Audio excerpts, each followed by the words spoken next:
Section86.com. We're changing the world of podcasting one show at a time. 86 Productions. Take what you wanna take. Don't leave me here. Lasting leap years ever your fear of the one and only love. Hello and welcome to Off Mark, the best podcast providing the most in-depth insight and analysis into the world of professional wrestling. On today's show, we have Aaron, Roger, and Doug to join Andrew as we discuss this month's View from the Turnbuckle. So, Doug, you want to talk about Okada Omega 2? This was by far a very, very good match. It got a rating of 6.25 on the Dave Messler scale out of 5. 6.25 out of 5. Omega 1 versus Okada, that only got a 6. This got a 6.25. And do you know what the result of this match was, Andy? DQ? No. 60-minute draw. 60-minute draw. They went 60 minutes. Previously, the very first match went 46 minutes, I believe. This went the full 60 and ended in a draw. Talk about nerve-wracking for all 60 minutes. These guys actually legitimately went a full 60 minutes. They very rarely had a rest hold or anything along those lines. There were spots out of the wazoo. Even if you wanted to watch the highlights, it probably took you about a half hour to watch highlights of this match. A lot of storytelling in this match too. With the Bullet Club, they came out, they surrounded the ring. Cody Rhodes, who is now the number one contender for Okada's belt, came out and was about to throw in the towel for Omega during the match, but Omega came back and started doing some offense, and then everybody was there, and still nothing. Okada, I think, hit maybe 4 or 5 Rainmakers.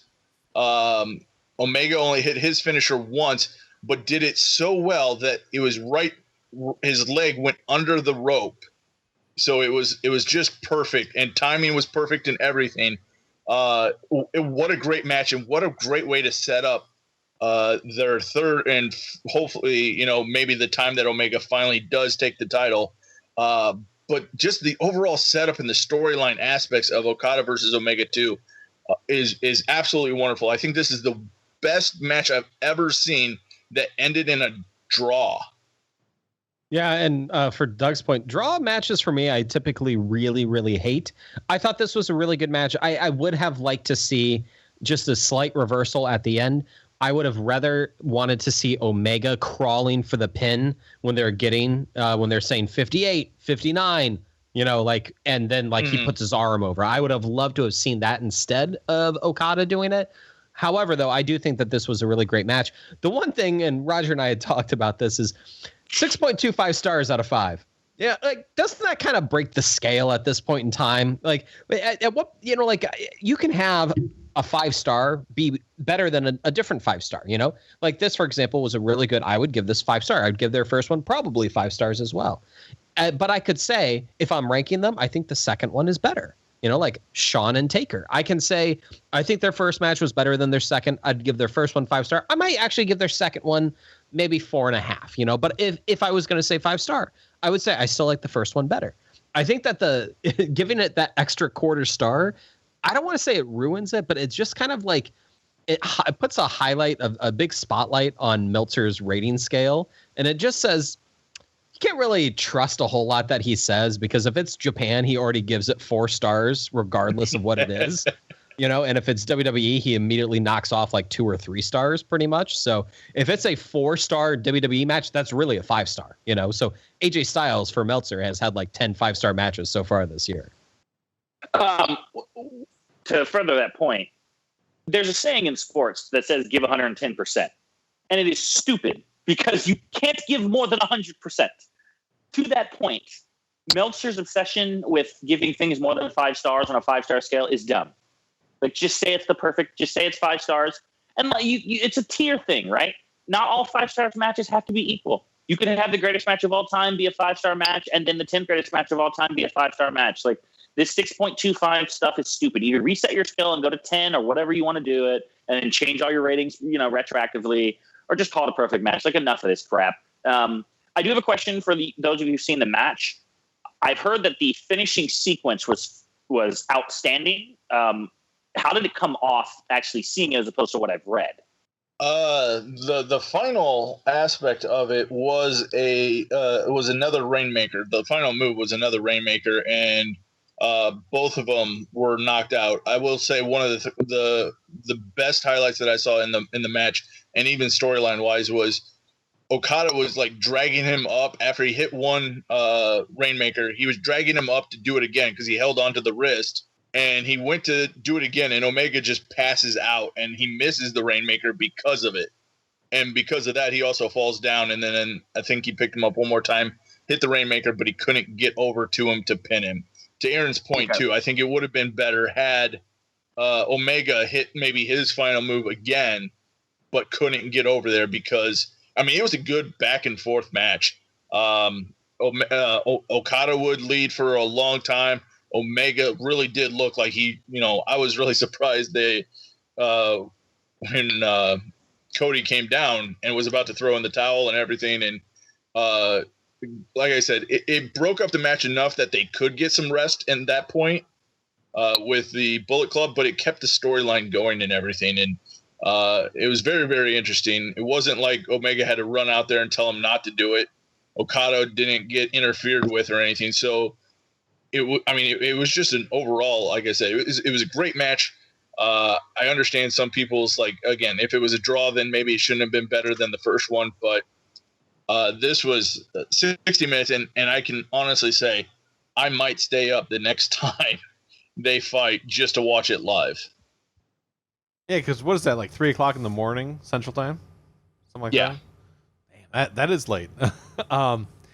Yeah, I have not seen it. I've heard people talk about it, and it's one of those where I have to watch it now just because. So I just need to make sure I have 60 minutes of free time. And maybe watch it in, 1.25. Right, Aaron? Anyway, so Aaron, I know you love wrestling games, and your boy Seth Rollins is on the cover of WWE 2K18. And, of course, this does not have the No Mercy controls. What are your thoughts about this? Yeah, I think it's actually kind of cool that they are putting a current superstar on there and somebody that they have a lot of stock in. In the previous years, they had Stone Cold and Lesnar, which is totally fine to do that, to have somebody that you're, that has historical name recognition. I think it is good to have Rollins on there. I would have been a little sour if it was Roman Reigns. I'm not going to lie. But Rollins is a good one. And even, honestly, next year, if they really push Finn Balor like they have been, you could put Finn Balor on there as your next, like, poster child, so to speak. But kudos to them for pushing him, and hopefully it's a good game. Hypothetically, Aaron, let's say the control scheme, they went back to No Mercy controls. Do you think that they would double their sales, or do you think it wouldn't matter? I know a number of people who would pick it up if it was more simplified controls. Doesn't have to be exactly No Mercy, just has to be more simplified. I don't want to have to try to do a Hadouken if I'm, when I'm grappling. I don't want, it's just, for me, I don't want to learn that. I really don't. So I love the stuff that you can do in there. I love the functionality of the 2K titles. I just wish that they had a little bit better control scheme. My biggest problem is I've actually gotten the last two games pre-ordered because I like the pre-order stuff. Finn Balor was the pre-order statue for the last game, and it sits up on my nice collection of statues. But the thing that has killed me the most is the 2K experience that you get in matches. You have to do certain things. The thing that really killed it last time for me was you only got like 4 moves to pick from to begin with in your create a character. And unlike Roman Reigns, where he only has 4 moves and is the number 1 star, they actually will take points away from you for continuing to do the same move. So you don't really progress. The only way to progress is if you buy points to put into your creative character. The micro transactions are so horrible. I could not play the game. I've returned it the last one within 1 week of me purchasing it. Ouch. That says a lot. Yeah. What are your thoughts, Roger? I understand why they don't go back to the controls. As much as I disagree with it, here's the thing. All of the other features in that game are so expensive that if they had a good control system, let's say No Mercy or Day of Reckoning, I could buy the game once and create a player for the rest of the time. I'd never have to buy another game, and they know that. So their only hook is, the Madden system. Make the game as bad as you can while still minimally playable and make the smallest incremental change year after year after year. Because it's not like basketball. They'll make a good basketball game because you're going to buy a new roster every year. Wrestling isn't the same. We can create our own rosters. So we're never going to get the game we want. By the way, Good for Seth, though. The Madden thing, that is completely true. I completely agree. Now, let's move on to Raw Extreme Rules. We had the Universal title. Samoa Joe won the 5-way match, contest to take on Lesnar. Now, what did you think about that, Roger?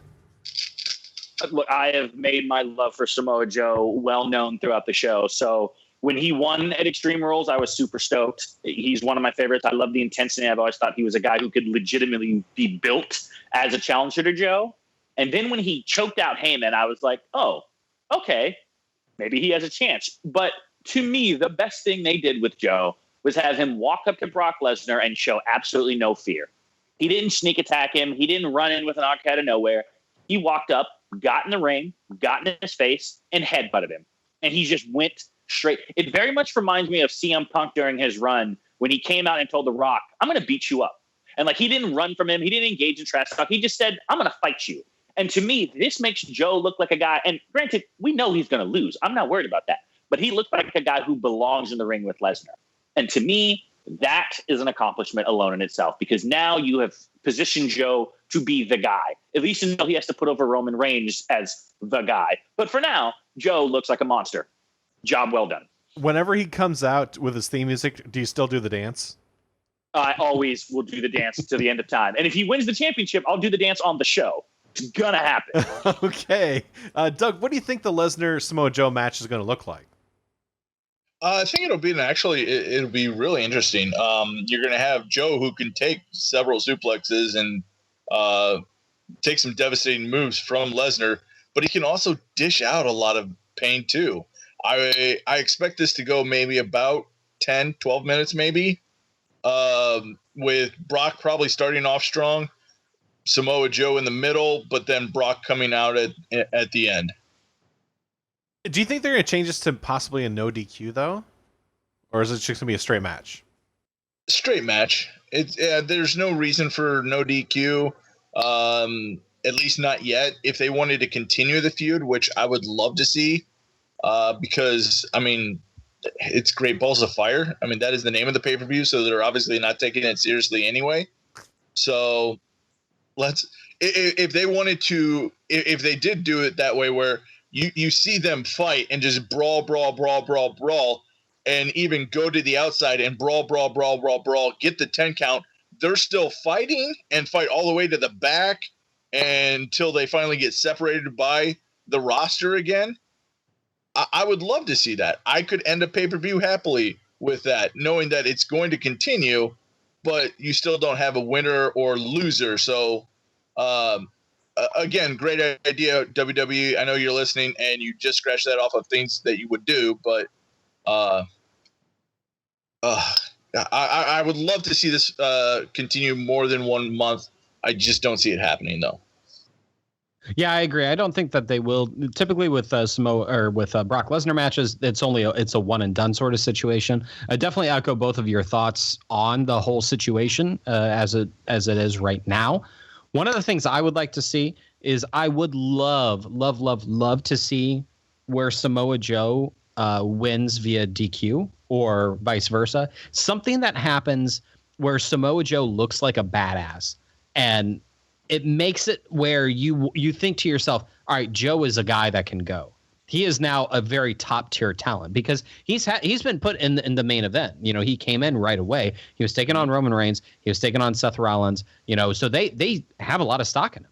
And so I think that this would be a really great opportunity for them in order to make Samoa Joe not to Brock Lesnar's level, but close. where he is that guy. He is a big player, heel or face, doesn't matter, tweener. That's what I would like to see for them. However, though, this is WWE. I know exactly what's going to happen. It'll be probably a normal wrestling match, I think. But Brock Lesnar is going to get a win after probably 2 F5s. I'm sorry, question for all three of you. Where does Joe go from here? Let's say that all of our predictions are right. He loses in a 10 to 15 minute match. Going forward, what does Joe do?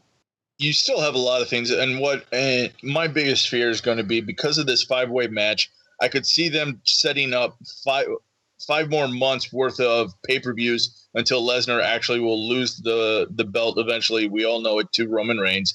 So you're going to see each one of those contenders probably take on Brock whenever he faces them at a pay-per-view. We might see the next pay-per-view after Great Balls of Fire be the next number one contender to take on, and you see Brock every other month at a pay-per-view. So Samoa Joe will probably move on to probably fight one of the others to regain that number one contendership. Maybe a Bray Wyatt, maybe Rollins again. Maybe because of after Raw, they just tease, Roman Reigns lost to Joe to help him. Or, I'm sorry, I'm going to keep saying Samoa Joe because he has earned the name Samoa Joe. But you could have all of them fighting again and again and again to see that number one contender. Yeah, I'm also with the fact, with Samoa Joe looking like a badass. I'm hoping, and I'm sure this is going to happen, is that they both get cut and they just start bloody face, and then they're going to stop the match, and then everyone's going to say, "Let them bleed." But I think that something like this will actually happen in the match, and I think that some way, somehow, it'll be a no contest. I think that's what it'll end up being, and then whoever Brock is facing at SummerSlam, I think then we're going to see somehow Samoa Joe get the fight him over it. But knowing WWE, it's definitely going to be Roman Reigns, because we all know who's going to be in that ambulance match now, right, Aaron? Yeah, well, we have Braun Strowman came back, and so it looks like they're going to be taking each other on at Great Balls of Fire in an ambulance match. Ambulance? I hate those matches. I think they're stupid. It helps protect Reigns. This is what I'm guessing is going to happen. I think that Joe's going to lose, and Braun Strowman is going to win, and so Strowman then will get moved into a feud with Lesnar at SummerSlam. That's kind of what we've been predicting. So it'll be those two. It'll be a huge match. And then Reigns will take on Joe at SummerSlam, where Reigns can have his coming out party and defeat Joe. That's my guess. So is Roman Reigns going to get Brock Lesnar sloppy seconds for the rest of the followings? Basically, yeah. Yeah, actually, now that I think about it, yeah, that actually makes sense. He's the Randy Orton to John Cena. Because, there's like a thing, not to go off on too much of a tangent, but if you look at like 4 consecutive WrestleManias, whoever Cena finished a feud with is who Randy Orton ended up fighting at WrestleMania. So I think it was 2011, he was feuding with Punk, and then Punk fought Orton. And then 2012, it was he was feuding with Kane, and then Orton fought Kane. And it just keeps going, and you're like, oh, wow, you really are the second tier to John Cena. Good job, Orton. And then he's just the champ in the randomly the main event of WrestleMania. It is what it is. But, second tier. I think even the Shield the next year, they were feuding with Cena. And then Cena went to the main event. And then the Shield fought Orton. Sorry, Roman, you're still second tier to Brock Lesnar until WrestleMania 34. Any chance this match is good? The ambulance match? Yeah. I mean, has there ever been a good ambulance match? Stretcher match? Dumpster match? I mean, they're all the same type of match. I think it would be good if Braun, to put him into the ambulance, gets him on top and then just body slams him from the roof into the ambulance. Oh, you mean like what John Cena did to Bray Wyatt? Kind of. Oh, yeah. Well, I mean, we got to repeat stuff. Yeah. We have to. Well, if Orton was doing it, it would be okay. Oh, I'd actually be kind of cool if he put him in the ambulance and then flipped the ambulance off the stage. I think that'd be kind of cool. I don't think he can do it, but I think that'd be a really cool visual.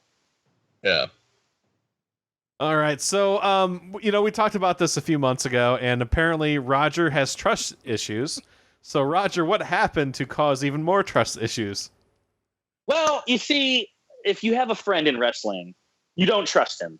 Whether it was Shawn Michaels being betrayed by Marty Jannetty as that coward jumped through the barbershop window, or it was,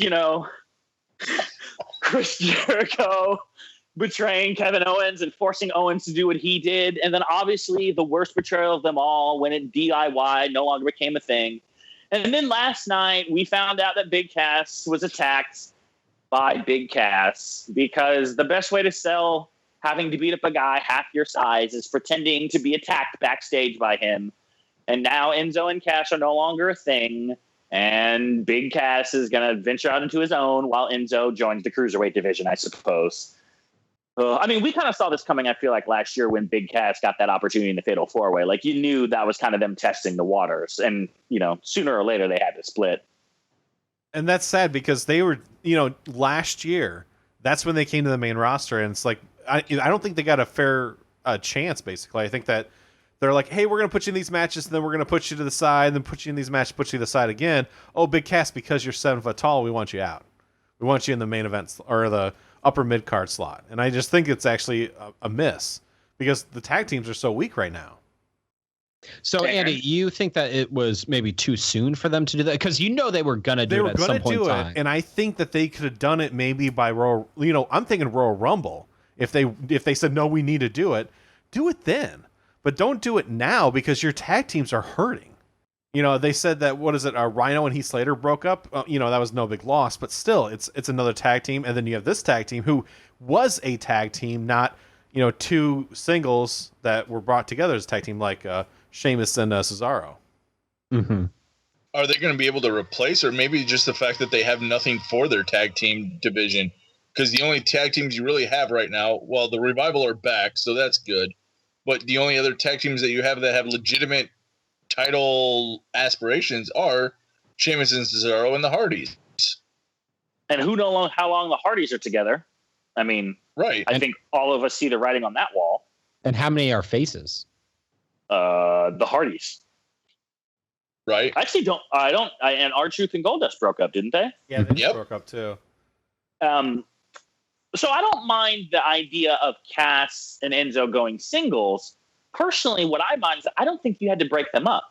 Like, to me, I actually think it would have been a lot better for both of their respective careers if you had Cass be the main event guy and Enzo comes out and he's like the hype man. He's the guy that gets it. Because, I mean, Cass is an okay talker, but Enzo is money on the mic. You know, he's top 5 as far as getting the crowd hype. Imagine a heavyweight championship match. And I'm not saying that Lesnar needs to lose to Cass, but the promo that Cass and Lesnar and Enzo and Heyman could have would be amazing. I mean, Corey Graves alone at the thought of Brock getting his hands on Enzo would probably lose his mind and become the most entertaining commentator ever.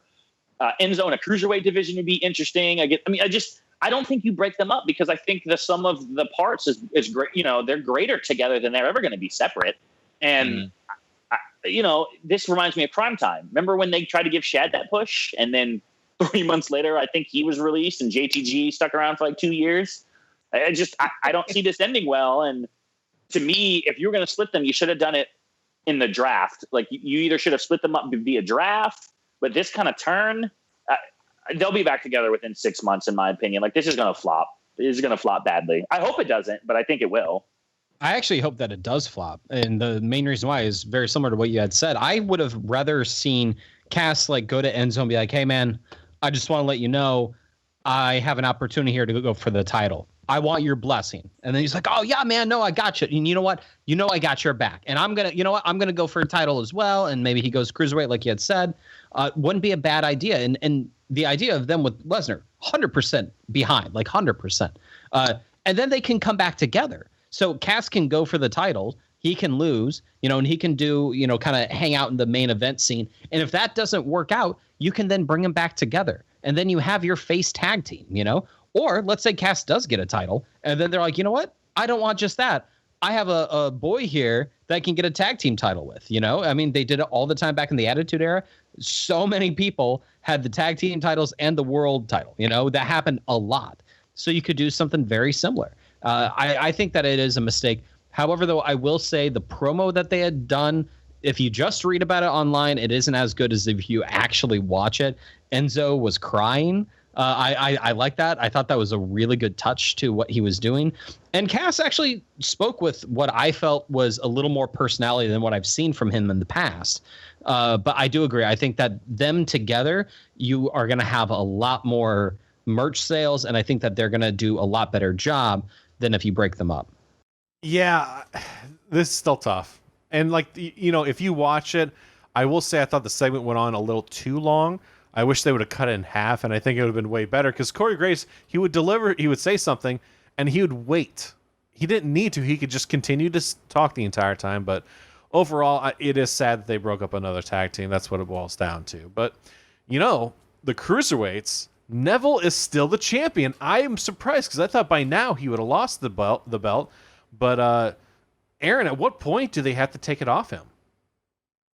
I think it's going to be a while. I actually think that Neville, with the way that he's been running the Cruiserweight division, I think that if they have somebody who can come up that is going to be a really good face, Gallagher was kind of a fun face. Austin Aries is probably the best face that you've had for a while. I don't think Tozawa is going to be the next really big face.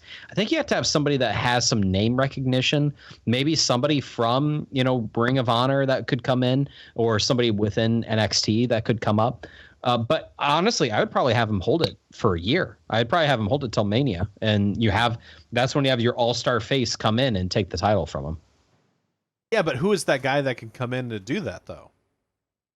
At this point in time, I don't have anybody off the top of my head that I think could really do it. Doug, is there anybody in NXT that you think could come up and take the title from him? What about Eric Young? Have Sanity come and help him out? But he's a heel, so heel against a heel isn't always as good. Let's see. What about Roderick Strong? He could. I don't know if they would have him as a cruiserweight, but yeah, he could be a pretty good one. But yeah, that's the thing. It's kind of tough, right? It is tough. Bobby Roode's too big, right? Too big, yeah, he's a main eventer. And plus, he's too glorious for the Cruiserweight Championship. So I agree with all your points. You should just take the title just as is. I'm just taking it. If he walks in the ring and is like, I'm glorious, grabs the Cruiserweight title, they announce him as the winner, he leaves. So to me, I like the idea of him cleaning out the division. And then I think you have the Cruiserweight Classic Part 2. And you say, we have no one who is a worthy challenger. I'm going to find the 32 best Cruiserweights. I'm going to have them fight in a tournament. And then the winner gets to take on Neville. And I have Kota Ibushi win that tournament. Yes. Because to me, he is someone that we as fans remember. He had an outstanding showing. And it would be a huge name to come in and say, you are going to be the guy who fights Neville. And I wouldn't necessarily wait till Mania. I would say, I can't remember exactly when the Cruiserweight Classic ends, but whatever the next big pay-per-view, whether it's Survivor Series, Rumble, I would do it then. And I would, give them 25 minutes. And you don't even have to have him beat Neville, but let him push Neville farther than anyone but maybe Aries has pushed him, so that we say, like, this guy is legit. And then the rematch can be at Mania, or the rematch can be at Rumble. So to me, I would go Kota Ibushi. I don't think they're going to invest in Zack Sabre Jr. I don't know if I like his style that much. Grand Metalik didn't seem to get over as much as they wanted. The dark horse name for me would be Adam Cole. If they wanted to bring him in and kind of hotshot him into the Cruiserweight division, have him win the CWC, I think he could do it. Roderick Strong, I feel like they're pushing him as a heavyweight in the NXT, so jumping down to Cruiserweight might be tough. You could theoretically go Hideo Itami if you wanted to go that route, because he was a junior heavyweight, I think, in Japan, if I'm correct. So he could shoot down to that lane. Or Johnny Gargano. But yeah, Gargano should be tied up with Ciampa for the next 6 months. I don't think he should be focused on anything but that. If anything, I would have him in the first round of the CWC, and I'd have Ciampa interfere so that you take him out and then they continue their feud. So I would go Ibushi, in my opinion, because I think Ibushi and Neville could absolutely light the ring on fire. And Roderick Strong is 200 pounds, so he just makes the 205 limit. Just to let you guys know that. But I don't think he actually fights that way, though, or he wrestles that way. He doesn't fight that style. Yeah. He is more of the heavyweight that is, a small guy. But if you had one person that you would want to bring in to kind of revitalize the cruiserweight, even the whole division, non-WWE person, who would it be? Crazy Steve. Prince Puma. Kenny Omega. Yeah, he comes in there. Is he 205? I think Kenny Omega. I think Kenny Omega's like in that range. He's I could be probably, totally wrong. if I were to guess, I'm looking it up right now, but if I were to guess, I would say like 230. I was gonna say 225. I thought he was like 210. Wow, 203. 203. Yeah, he's a cruiserweight. He was a junior heavyweight. Yeah, that's what I'm saying. He would be amazing in that division. 6 foot 203. Yeah. And it could be He's too built big of a around name, him. though. He's so big of a name. Right now. No. He is a big name in Japan. WWE is not Does not above- recognize the independence. Yeah, he has not been. AJ Styles. AJ Styles is a big name in America. Yeah. AJ Styles was a big. Samoa Joe was a big name in America. Bobby Roode was a big name in America. Kenny Omega has never been a big name in America. His biggest recognition is this year. So they could very easily justify, and depending on how much they had to pay him, justifying him coming in and being, one of the kings of the cruiserweights.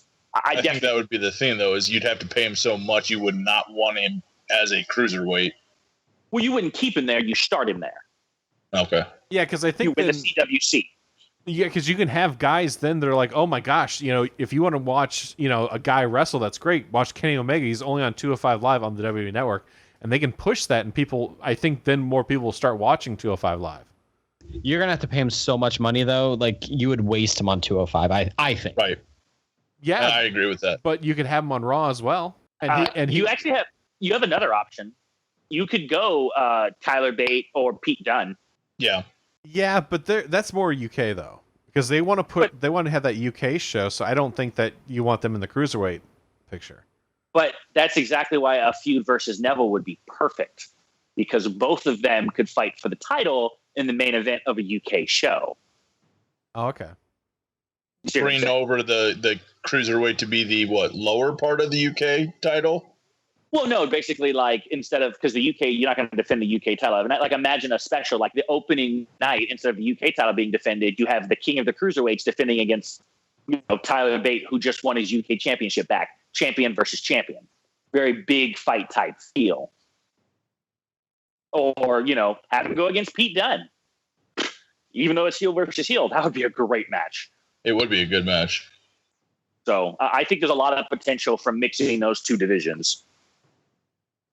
Well, since Aaron said Prince Puma, which was kind of my guess for, or for those who don't know, Ricochet, I will say the opposite of it. Will Ospreay, I think, would be my person to bring in as a cruiserweight. There was a sign at Money in the Bank that I absolutely love. It was ... RKO. Did everybody see the video of the cruiserweights doing repeated RKOs? No. I did. Yes. I want to say it was PWG, and I think it's like a 6 or an 8-man match, and they just literally do 8 consecutive RKOs. It's like RKOs off the top, Doomsday Devices RKOs, Springboard RKOs. I think Ospreay actually does the fist pound and then jumping to the RKO. I mean, it was hysterical. They were clearly making fun of the whole situation, but it's worth a check if you haven't seen it yet. Oh my gosh, they do it for 1 minute and 5 seconds. Just constant RKOs. RKO parties. And they no-sell it. That's the best part. They take the move and they just get back up. Well, I know what I'm watching after the show now. Yep. All right, so let's thank our sponsor, HostGator. Are you a blogger or podcaster, or are you just not happy with your web host? You need to check out HostGator.com. You're going to find web hosting made easy and affordable. HostGator offers unlimited disk space, unlimited bandwidth, one-click script installs with a free site builder, and hands down the best control panel out there. Stop by today and try a free demo to start easiest. And if you use special coupon code OFFTHEMARK, you're going to save 25% off your web hosting packages. So what do you got to do is check out HostGator.com and take a bite out of your web hosting costs. Make sure you check out Section 86's Off the Mark page and click on the banner at the top to save big on items from WWEshop.com. Doug, you were at Money in the Bank in St. Louis. What were your thoughts on the show? As we go on after watching SmackDown or finding out exactly what happened on SmackDown today, I kind of want my money back. This is, I will say this for the show. There's a lot of people talking negative about the show and negative about the show. And there are some factors that are absolutely negative about this show. I will say 3 of the matches had very, very good wrestling, just some stupid outcomes. Some of them we saw coming, especially me, Mr. Money in the Bank himself, who can predict all the Money in the Bank matches. That's right. I did it again. 2 for 2 on this one. I got both the women and the men's right. I got the men's last year, and I think I both called the men's one. What, 6 months prior to even the pay-per-view? I think it might have, yeah. Yeah. So Actually, I think I specifically deferred to you on the show because I said you got it right last year. So we might as well just listen to you about who's going to win it this year. And sure enough. So I will go ahead and say Carmella wins the women's Money in the Bank. I want to leave this right here because this is going to be a huge discussion later.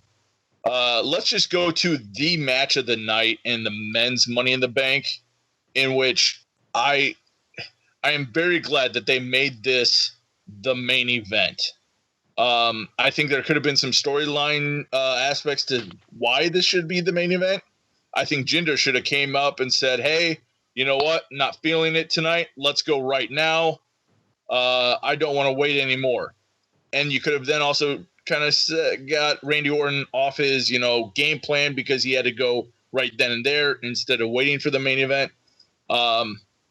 But that didn't happen, because that would have been a great idea for WWE. Main event, though, the men's Money in the Bank. Baron Corbin wins what is a superb match. Great storyline throughout the whole thing. But after watching that match, there are so many people that deserve that Money in the Bank briefcase more than Baron Corbin. So many good spots in that match. The crowd was definitely into that match. The crowd was only into 3 matches, and like I said, it's the 2 Money in the Banks and the Randy Orton one.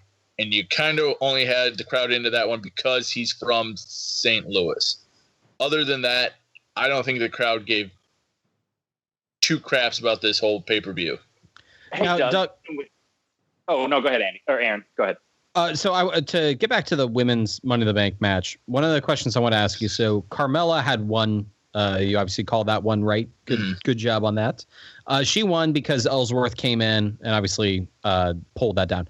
Well, we were watching it. It felt like the crowd was popping for Ellsworth to do that. It felt like the crowd was really into that. But the reaction online has been incredibly negative or to mixed for some of the reviews. What did you feel the atmosphere was like? Was it positive for that? The crowd was excited that Ellsworth got involved in the match, which was kind of expected. But I think it was once they actually realized that it was Ellsworth that went up and grabbed it, I think you do see a lot of difference. I mean, you'll actually see me in the background going, yes, yes, yes, because I just realized that Carmella was going to win the Money in the Bank, and that made me right. It's not how I would have ended it. But I think a lot of people, and even me included, was just waiting for the anticipation of Shane McMahon's music hitting or Daniel Bryan's music hitting, waiting for that moment where they're going to come out and restart this match because it just didn't seem like that's where it should end. It just did not seem like the right ending. It was a little bit too quick. Like this match could go on for a little bit more. Great match leading up to that point. Charlotte doing that flip off the corner, hitting Tamina and Natalia on the ground. That was a big move. I don't really know if there were too many other spots, but it was a great match leading up to it, though. There still was a lot of fighting. There was a lot of back and forth. There was a lot of still who was really going to go up there and get it. I was actually a lot surprised that Becky was so over in St. Louis. She had, like a majority of the crowd rooting for her. So I think that's what it was a little bit, too, was just that surprise that Becky got pushed off the ladder from Ellsworth. But everybody was waiting for that next moment to say, hey, he's going to come out. And when he didn't, it was like, oh, that really is the end. And I think they went to a commercial or whatever, but they did it at the right time because, the air completely went out of the whole building at that point. Everybody was expecting something else to happen for them to restart the match, and it just didn't. And it was absolutely like crushing. They did show the tweet that Daniel Bryan did. So then it leads into the women's match where Carmella actually comes out and distracts Lana a little bit for Naomi to pick up the win. And again, I think the crowd only got excited there because they actually thought they were going to see a cash in.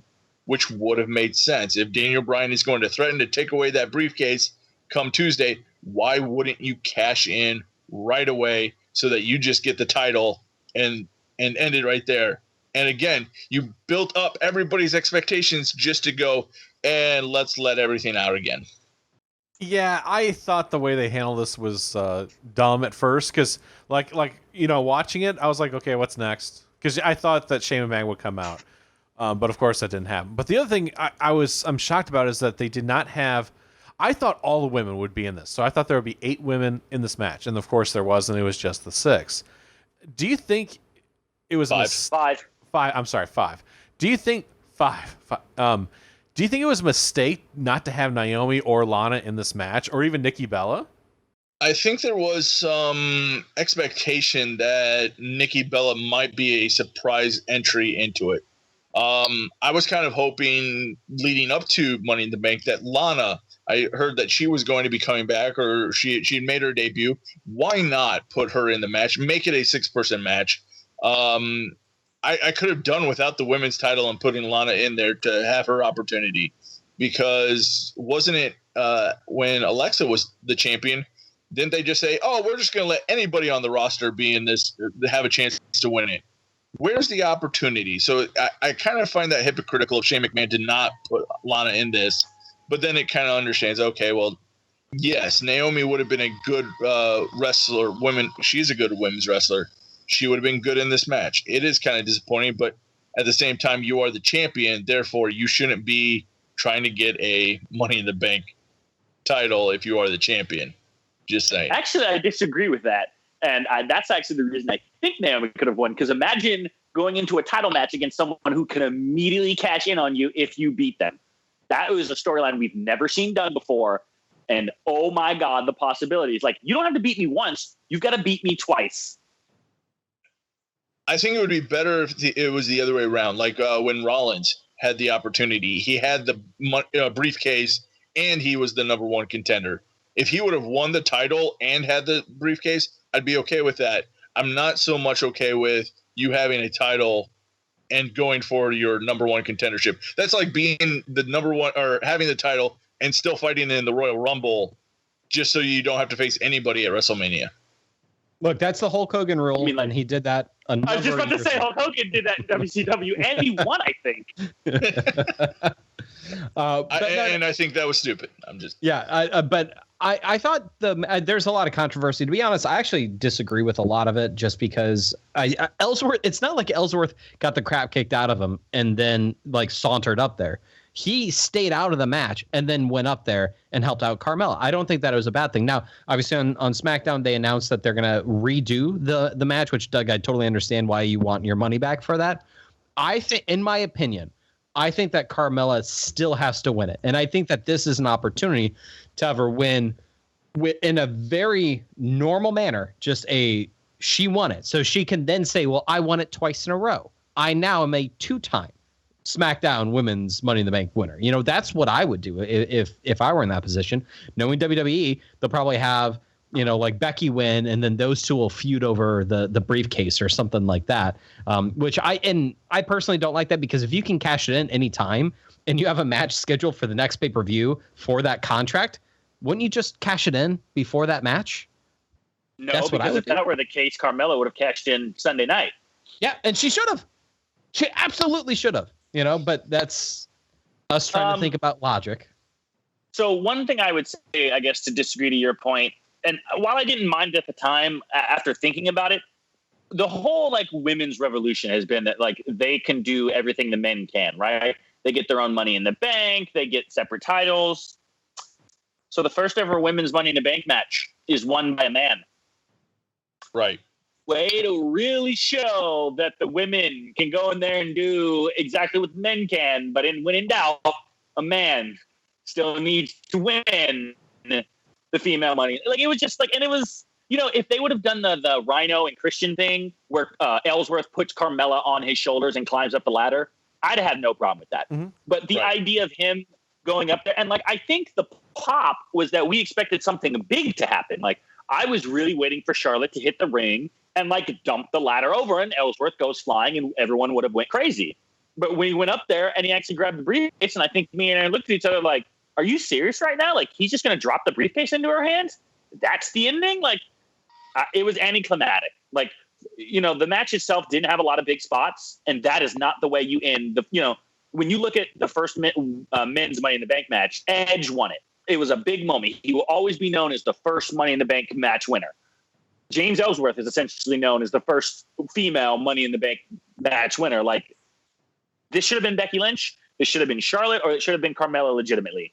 Not the way they did it, not doing a rematch next week. Like, missed opportunity, which is pretty much the theme of WWE 9 times out of 10. The one thing I would disagree with that on, though, is that it's not like WrestleMania 25 when Santina won, where you had the man involved in the match. Instead he wasn't involved in the match at all. And every woman put their body on the line and they tore themselves down. And then you had somebody who was fresh, who's very, very fresh, was able to climb up the ladder. And we've obviously had that happen in other ladder matches. Dolph Ziggler won the IC title, I believe it was, when the title had fallen down. We've had people interfere in the match. Kane came in to help Seth Rollins win the Money in the Bank. And if it was the reverse, whereas a female valet took it from Roman Reigns. Yeah, exactly. Yeah. And if it was the reverse, whereas a female who had climbed up, grabbed it, and then dropped it down on the man, I wouldn't be mad because that's what the valet is supposed to do. And so that's been my thing is I don't think that this is degrading the women. I don't think that it's hurting the women's revolution as much because you had a fresh competitor come in order to interject himself into the match.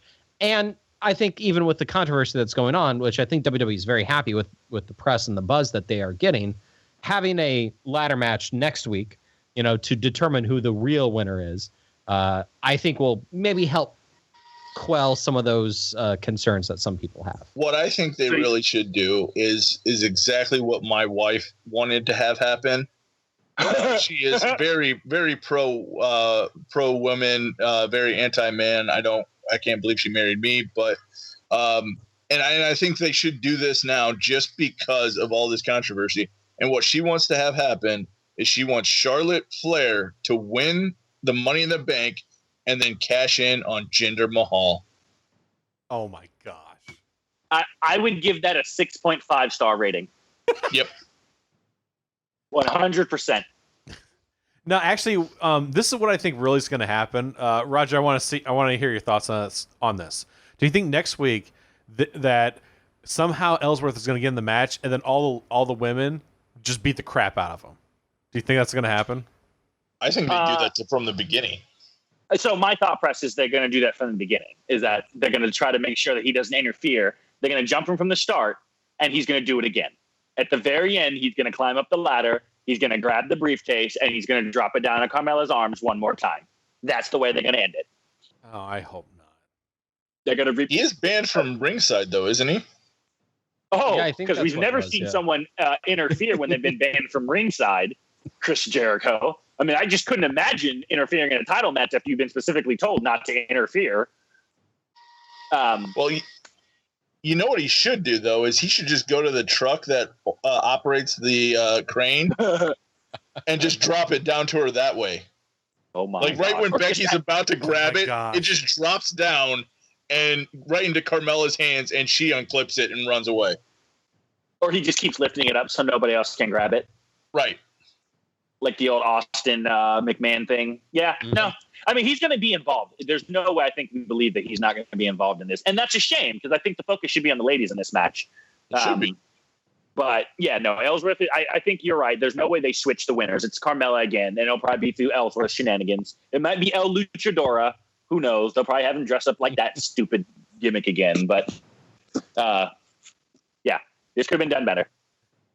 Now let's move on to the WWE title. So Jinder is still the champion, and I heard, Roger, that you worked out with him. Is that true? I refuse to talk about Jinder Mahal any further until he is no longer champion. So I'm protesting this, and I am moving on. I concede my time to Doug. Doug. So now that I've got double the time, let's just go What over was a couple things. Doug, quick question for you. The crowd in St. Louis for Jinder. Were they was the heat? Was it You mean like heel the two heat? people? Well, what was there heel heat? Were people kind of sitting on their hands? Were people booing him for cheap heat? Like what was it like there? It was. I mean, Randy Orton should only be allowed to fight in St. Louis. Honestly, he should. Everywhere else, he's boring. He doesn't care. He was actually, pumped for once, and usually because he's in St. Louis, people are actually legitimately cheering for him. Where everywhere else, I think people root against Randy Orton because they're tired of seeing Randy Orton. He's a good wrestler, but he came in very, very young. He still has talent. He still has stories that he could tell. There's still feuds to do it. Just people are tired of seeing him. He wrestles the same match every single night. Right. And it really is the same match every single night. And one of the things one of the reasons why I want my money back is this finish of this match was the same as the last pay-per-view. It was the same thing. Yes. Interference. He dumps the Sting Boys into the tables, and then I think he got hit with the finisher, right? Nothing else happened Right. that was different. Nothing. And that's the sad part, because they're protecting this finisher, and I don't understand why they are. It's a Cobra Clutch, we'll say choke slam. To me, that is not a devastating move. And they're protecting, and at least this time Orton was like acting like he was trying to kick out. But that's a weak move. How can you protect it for this long? Well, we have John Cena coming back, so Just remember that Bray Wyatt died for this. Like he killed his title reign, and they cut him off at the kneecaps for this. For this. Yeah. For this. Now, would it upset you, Roger, if John Cena came back and on July 4th for America won the title that breaks Ric Flair's record? Let me be clear that I've never really enjoyed Cena post Thugonomics, so like 2004. And yet on July 4th, if he fights Jinder Mahal, a.k.a. the worst champion in the history of the WWE, I will be fully rooting for John Cena to win. I could care less if he breaks that record. Mahal is the biggest. Jinder Mahal is the WWE equivalent to David Arquette. Like, he does not deserve. Yes, I went there. As a matter of fact, I think I'd prefer David Arquette. damn. Ooh. I cannot wait until that championship is gone. I would rather watch John Cena take on Roman Reigns in a 60-minute Iron Man match. Don't say things you can't take back. I don't want to take it back. I would rather watch those two go back and forth for 60 minutes using the two moves of doom that they each like to do than continue to watch this god-awful title reign. I want it over. I want it gone. I don't by any means necessary. If it means rooting for Cena, so be it. If it means rooting for Reigns, so be it. I will sell my soul to the devil. Let this man be gone and never speak of this again. Wow. So even if it was Roman Reigns versus Jinder, you'd still be like, gotta root for Roman for a change. 100% I would be rooting for every Superman punch. Like, you think I'm joking. There is no one that I think is a least deserving champion than Jinder Mahal. Like, he is worse than Great Khali simply because of they killed the good show for this. Like, do this crap on Raw. Do this with the IC title.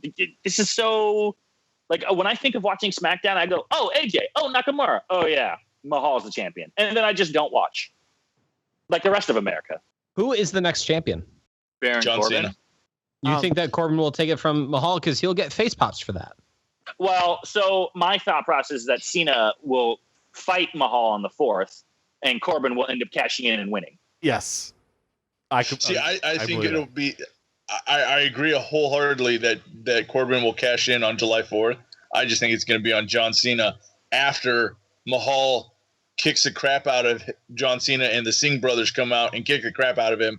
Then Corbin's going to come out, cash it in, and win it. That way John Cena can be written off for a while. Wait, so you think Cena's going to break the record on July 4th? Yes, because I think WWE hates me. They won't break that record. They're going to sell that for WrestleMania pay-per-view or something. Like, they're going to make big money off of that. I think he held the title for what, 1 month between Royal Rumble and not even a full month, just to tie the record. Just to tie the record. In my opinion, if I were to guess, I would guess that it would be WrestleMania 35, Cena, Roman Reigns, and it's going to be going for the record, would be my guess. Why would we have to watch Roman Reigns again in the main event of WrestleMania? Because he's got a main event 5 WrestleManias in a row. He needs to break Hogan's record. Unbelievable. Wait, Hogan did 5? No, he did the first 3, and then 4 was Savage. Hogan was in there, though. Then Hogan did 5 and 6.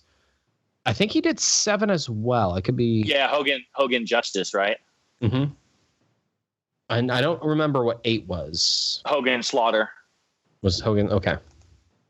The one they had to move from the LA because of... I think actually that's the reverse. It was Hogan Slaughter for 7 and then Hogan Justice for... Justice. 8. Yeah. Means Sid Vicious? Oh, I guess he was Justice. Yeah, that's right. And then wasn't Hogan in the main event of 9 when he stole it from... Yeah. Yeah. Was that the one at Las Vegas? Yes, the togas. Yeah. Yes. Where he just had to come in right after Brett lost the title to Yoko. Good old Hulkster. Yeah. Good old Hulkster. Brother. So let's talk about the men's Money in the Bank match. Aaron, Baron Corbin won, of course. And do you think that the match itself was put together properly? Yeah, I think that they did a very good job. When you think about Nakamura getting jumped, I'm sure Doug can probably talk about the heat that Corbin got for that. But it saved Nakamura so that way when he came in, he was pretty much fresh. They did a very good job with AJ, especially the spot where he's trying to take the briefcase off. I know I was thinking like he might actually be able to do that. And I thought that would have been a really cool spot. But even the Nakamura and AJ stare down, that was really cool. I think everybody was able to shine in this match. The one thing that I had commented to Roger while we were watching was they're really showcasing Corbin quite a bit. Like it just really felt like Corbin was going to win, The only time I really thought KO was going to win, because I really felt it was only up to those two, was Owens was down for a while, and I was thinking, they might be saving him. They're kind of saving him, for this. So, but overall, I think that this was, it was an amazing match, and it was well worthy to close out the show. Even though Corbin was the one that won, I think it's okay. I think that they could do some good stuff with him, but I think it might have been better suited on a Kevin Owens or maybe somebody else. And I want people to understand this too. I picked Corbin because I thought he would win. I did not want Corbin to win. I picked him because he was going to win. I wanted KO to win. I could not believe half the stuff that KO did in that match. All the bumps that he took. It seemed like, except for maybe 2, he took every major bump in that match. You talk about Sami Zayn suplexed him onto the stand or the ladder while he was kind of at an angle. So he hit it, and then he came down on the other part and bent the ladder in half almost. Then you had the on the outside where he took the what is that called? I can't remember the suplex that Sami Zayn gave him. Or wasn't it like a half Nelson? The half Nelson suplex. Oh, I thought for sure Kevin on the apron. I thought Kevin Owens was going to die for sure, but then I watched it and it looked on TV. I think it looked a lot worse from even what my angle was. My angle, I saw him land on his feet, and it's like, I guess that wasn't so bad. He flipped over so hard that he actually lands on his feet and not on his head or anything on the floor. And it looked okay. Or I was like, okay, he's going to be okay. But then the attitude adjustment onto the ladder that was being supported by the stairs and the German announce table. It's like, can you give this guy a break and not mean like break his neck? Let him do something for once. And it was just, and then he gets the Kinshasa on the outside that literally looked like it was about to take off his head. Being there, I think the biggest moment, and I was very, very surprised at this. I actually heard Nakamura's music start and the huge pop that went on after that. If you're watching the pay-per-view, or I did afterwards, You don't even hear Nakamura's music until you actually see him. You still don't even hear the music because the crowd was that loud. All you see is Corbin reacting to nothing because they didn't show him on the video, but his music was actually playing at that point. I could not believe that the crowd was that loud that you can't even hear it on the pay-per-view. And especially the moment that they were teasing the AJ Styles versus Nakamura, where they moved the ladder off to the side. Everybody was standing, clapping, cheering. I was like, this is going to be a tease. This is going to be a tease. Somebody's going to run in and hit one of them from behind, or two people are going to hit them from behind. They're not going to give us this. They're not going to give us this. And when they actually did, I was very, very surprised, very, very happy. You had AJ kind of reverse the Kinshasa into the elbow. And I mean, that was just, they let him go for a while there that I couldn't believe it. Both of them go up the ladder, get pushed off by Corbin, and then he runs up there and grabs the briefcase for the ending. So again, what I think was a possible even almost a 4.5 star match, probably. I think it was just ended so stupidly that Corbin just pushes them off and then runs up and gets it. Like, Ziggler wasn't seen for the last 10 minutes of the match. Kevin Owens wasn't seen for the last 10 minutes of the match. Sami Zayn wasn't seen for the last 10 minutes of the match. Where was one of them? There was nothing. It just absolutely was nothing. So I thought it was very abrupt ending, but a very great match leading all the way up to that. I agree with Doug in the sense of I probably booked that finish differently. I would have had a struggling Sami Zayn climbing up the other side of the ladder and just not able to stop Corbin as he walks up, just to give a little bit more drama to the finish. But overall, I love the match. I mean, I thought it was a great match. I thought the idea of protecting Nakamura by having him taken out during the entrance was smart. I mean, that pop of when he stopped Corbin was amazing. That was one of the moments of the night. And then, of course, just the stare down. There are very few times in which a stare down in the WWE gives you goosebumps, and that was one of those ones where me and Aaron were just like, yes, yes, and we're just waiting, someone's going to attack him from behind. We were thinking the same thing Doug is, and when they let them fight, it was just thank you, for once, thank you. This match just reminds me of something.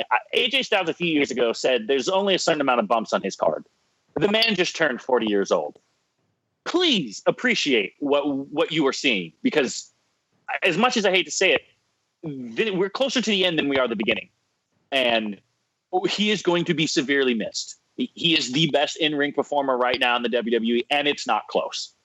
I mean, the spot that he took, that fall from the cable straight down to the mat, I mean, that has to take at least 3 or 4 bumps off his card right there. I mean, that was because at one point we were like, oh, maybe he's going to try to unhook this and just fall down Jeff style. And then it just he's at exhaustion. He looked down, realized he had no choice, and just took the fall. I thought everyone looked good in this match. I had resigned myself to Corbin was winning for 2 reasons. A, it made sense. And B, more importantly, Doug had predicted it. So I already knew Corbin was going to win. It just is what it is. Also, kind of going forward, as we said, without the Money in the Bank, Corbin is kind of lifeless, whereas the rest of them have things to do. So it kind of makes sense, except for Ziggler, but it's Ziggler, so who cares? I wish the whole entire card was as good as this match, to be quite honest. This lived up to the hype. This was the main event. This was proper. It's unfortunate that everybody besides the New Day and Usos kind of phoned it in after this, before this, I should say. But, as we said before, the main event can make a show feel a lot better than it really is. And this main event made Money in the Bank feel a lot better, I think, than maybe the show really was. Because if you really look back on it, there was probably only 2 to 3 good matches. I can't really think of the third. But I would say that the tag match itself, again, it went along with the theme of the whole show. It was a great match. There were a lot of good false finishes, but absolutely horrible ending. And then especially right after the women's horrible ending. Yeah. But that trust fall from Kofi, spot of the night. I laughed about it. That was almost as funny to me as Breeze rolling around. Kofi literally just did a trust fall. I don't even know how to describe that other than that was just a trust fall. But yeah, no, you're right. Terrible ending. And Money in the Bank actually had a good start, a good middle, a great false finish with us thinking Corbin had won, and then Nakamura comes out, but then Corbin still gets the win. Please stop trying to kill Kevin Owens. I don't know who he made mad, but the man has a family. Can we stop doing every big spot to him? Dolph Ziggler's in this match Sami Zayn's in this match. They can take these spots too. Not to AJ because I don't want him getting hurt. So I guess my last question about this, Doug, who wins next year? Oh God, you're putting me all the way in not next. I don't even. Is this a Raw or a SmackDown pay-per-view? Does it matter? assume it's still SmackDown. Yeah. Yeah, it kind of does matter. 1 year in advance, if I can call this right now, that would be amazing. Let's go with just pulling names out of that. You know what? I want to see Sami Zayn win it next year. That's who I think, because I think it's too early for him. But I agree. I think next year or the year after that he could. I was so tempted to pick someone else, but now I know it's Sami Zayn, so I'm really happy that he's going to win Money in the Bank.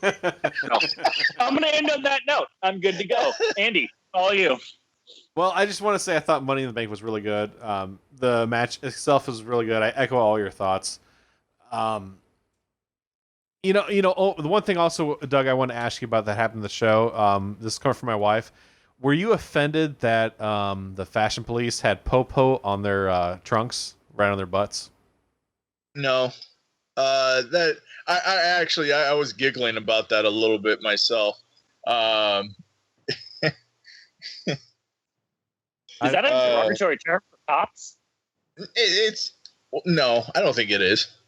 I didn't think It's it just was. another name for them. It's just, I mean, you have so many different names for cops, coppers, Popo, 5-0, right? There's just so many of them. It's not derogatory. I actually was laughing about it. But talking about another disappointing match was that one for your big buildup. For who was it that got Breeze? They actually built it up a couple weeks of suspense, kind of in a funny way. I love the artist drawing. I think that was great. But then you have it announced middle of the pay-per-view that they're going to come out and fight, and then you find out it's the Ascension, and it's like, oh, okay, maybe they're going to bring back the Ascension, give them a good push for a little bit, see if they can come back and be the NXT team that they were. And then you end that match in 30 seconds with a roll-up and the Ascension lose. It's like, well, they just wasted all of that storyline build-up. Everything that they had going for them. It's like, I could understand why they'd lose. You have a team that is preparing to beat somebody and you don't even know who you're going to face. That should be a legitimate, logical advantage. And you lost in 30 seconds in a roll-up. The Ascension should be fired right now. And imagine how awesome that would have been if the Revival music had hit. That would have been. That would have been awesome. I'm going to tell you what my Money in the Bank winner next year is going to be. I'm going to say it right now: Apollo Crews. Oh God! Won't even What be show on. it? Wait, what show is He's he on Raw, but he'll go He's back. on Raw. He'll go back. No. Is he on Raw? Or is he on Main Event? He's on. I thought they got rid of Main Event. It's still there. Exactly my point. I thought they got rid of Apollo Crews. He's on 205. Trying to get Tozawa Poor guy. to be on the brand. Anyway, so that's all the time we have for this month's show. If you're into the Twitter, you follow the show at OffTheMark86. I want to thank 86 Productions for hosting and editing the podcast, and I want to thank all of our listeners for taking the time to download and listen to the show. And for Roger Cave, Doug Hahn, and Aaron Hughes, I am Andrew Hughes, and until next time, see you in the ring.